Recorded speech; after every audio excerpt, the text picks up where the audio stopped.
Tere taas kõik teadushuvilised raketisõbrad, kes te järjekordselt olete leidnud oma tee Rakett 69 veebisaadetesse. Täna uurime seda, kuidas töötab kahendsüsteem.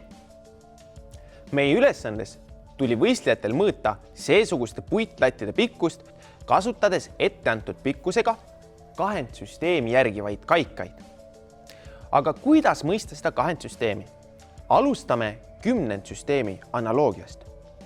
Kümnendsüsteemis oleks nende lattide pikkused vastavalt 1 sentimeeter, 10 sentimeetrit, 1 meeter ja nii edasi.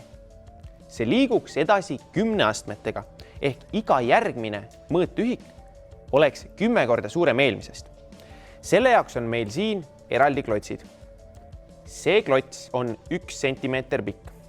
Järgmine on 10 sentimeetrit pikk ning sellest järgmise pikkus aga lausa 1 meeter. Kui meil oleks veel järgminegi latt, siis selle pikkus peaks olema 10 meetrit.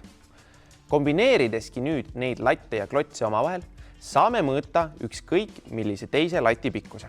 Alustame latist number 2. Kõrvutame 1 meetrise latiga number 2. Ning näeme, et latt number 2 on lühem kui 1 meeter. Seega ei saa me seda kasutada ning liigume madalamale. Võtame nüüd 10 sentimeetrised klotsid ning vaatame, mitu 10 sentimeetrist klotsi mahub lati number 2 sisse. Laome neid klotse siia kõrvale, nii kaua kuni jälle oleme saanud pikema lati kui latt number 2.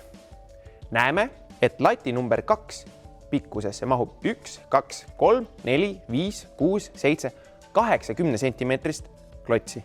See viimane on juba üleliigne, sest kogu pikkus ületab lati number 2 pikkuse.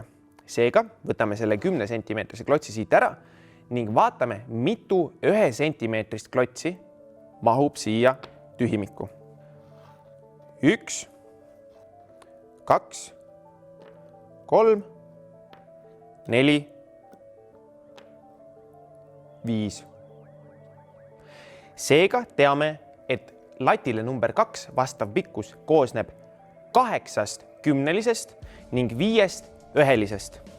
Matemaatiliselt saame selle kirja panna nõnda, et 85 on võrdne 8 korda 10 pluss 5 korda 1 ehk 8 korda 10 astmes 1 ehk 10 pluss 5 korda 10 astmes 0 ehk 1. Ja nii saamegi kokku lugeda arvu 85.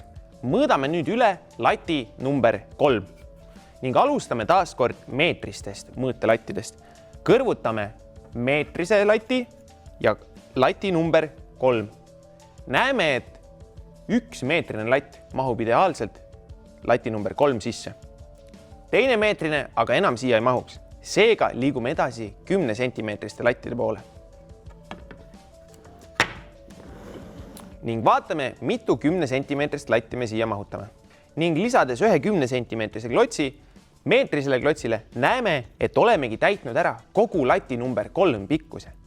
See tähendab, et lati number 3 pikkus on 1 meeter ja 10 sentimeetrit ning kui me samasuguse matemaatilise kirjapildiga tahaksime selle kirja panna, siis peaksime me seda tegema järgnevalt. 110 on võrdne 1 korda 10 astmes 2 ehk 100 pluss 1 korda 10 astmes 1 ehk 10 pluss 0 korda 10 astmes 0 ehk 1. Ja see vastabki sajalistele, kümnelistele ja ühelistele selles arvus. Analoogiliselt töötab ka kahendsüsteem. Lihtsalt selle asemel, et meil oleks 10 erinevat numbrit, on kahendsüsteemis ainult 2 erinevat numbrit. Meil on 0 ja meil on 1. Mõõdame nüüd üle lati number 3, kasutades selleks kahendsüsteemi latte. Alustame taas kord kõige pikemast latist, mille pikkus on 2 astmes 7 ehk 128 sentimeetrit. Teades, et lati number 3 pikkus on 110 sentimeetrit, on juba selge, et 2 astmes 7 latt ei mahu enam 3. lati sisse. Seega liigume väiksemate suunas. Võtame järgmiseks 2 astmes 6 sentimeetrit pika lati. 2 astmes 6 vastab 64 ning kui me selle kõrvutame latiga number 3, siis mahub see siia ideaalselt. Et 2 seesugust musta latti annaks kokku juba 2 astmes 7 pikkusega lati, siis ei saa me siia enam teist sellist mahutada. Liigume taas kord edasi lühemate lattide suunas. Järgmiseks võtame 2 astmes 5 pikkusega lati. 2 astmes 5 tähendab, et me oleme 2 korrutanud kokku 5 korda. Ehk siis selle pikkus on 2 korda 2 korda 2 korda 2 korda 2. Ning lisame siia veel 2 astmes 4 sentimeetrit pika klotsi. Et oleks paremini võrreldav, siis tõstan need latid siia renni. Näeme, et lisades 2 astmes 4 sentimeetrit pika lati, oleme ületanud juba lati number 3 pikkuse. Seega asendame selle mõne väiksemaga ning võtame klotsi pikkusega 2 astmes 3 sentimeetrit. See mahub ilusti. Lisame siia ka järgmise. Nüüd võtame klotsi suurusega 2 astmes 2 sentimeetrit ning paneme ka selle renni. Taas kord mahub see ideaalselt ning võtame veel järgmise klotsi. Nüüd võtame klotsi pikkusega 2 astmes 1 sentimeetrit ning näeme, et olemegi saavutanud 3. lati täispikkuse.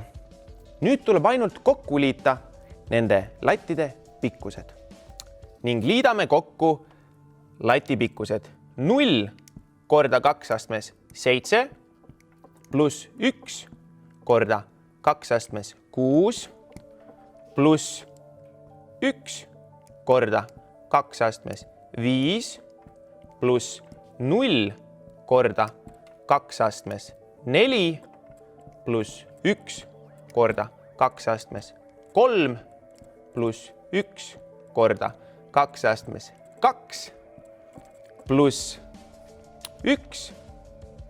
1 korda 2 astmes 1 pluss 0 korda 2 astmes 0. Ning see tulemus peaks olema võrdne 10 süsteemis leitud lati pikkusega ehk 110. Proovige kodus järgi, kas see nii ka on.